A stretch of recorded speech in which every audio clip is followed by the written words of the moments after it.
What do you make on the attack on DEI? Oh, this should be good. I mean, I think it's a really easy way for basically a larger ownership, class to say, hey, don't pay attention to the fact that your groceries are doubling in price. It's possible to attack two issues at the same time. DEI and your groceries doubling in price have nothing to do with each other.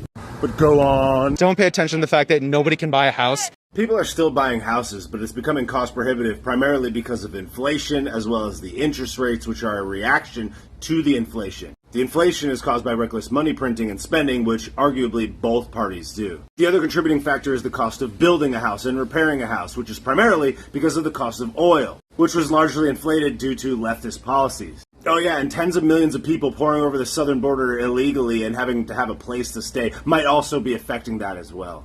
Just pay attention to the fact that trans people are scary to you. Nobody thinks they're scary, and that's a convenient out to not debate any of the legitimate concerns that people have. That's like me saying, oh, are merit-based systems scary to you? Are people saying words scary to you? Is people following the law, is that scary to you? You see how ridiculous that sounds? Try again.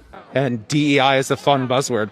It's not a buzzword. That's what you guys called it. Should we call it the thing that you guys don't say it is? Like, that's the term that's used to describe the practice. So what word would there be? A buzzword is commonly jargon, a phrase that's used to make sense of something in context. This is not jargon. That's what you guys call it. The Republican and right-wing propaganda machine is incredibly strong. Propaganda machine? Bro, that's a cloth mask outside.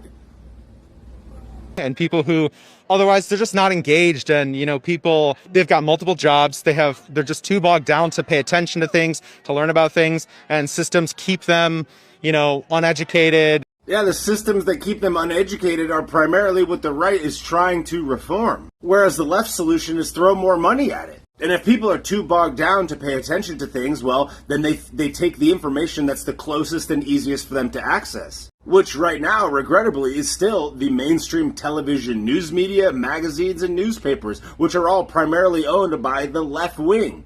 Is the left-wing propaganda arm pretty strong? I think you're kind of showing that, but all right. Just oppressed in various ways that when you come home from like a triple shift, what are you going to do? Like go online and read about stuff? No, you've got so much more stuff to take care of. Right, so you watch TV or look at a headline real quick or whatever, and you see that everybody is saying that Donnie is this and Elon is that and DEI is good or whatever. Like, you're literally making the case for what?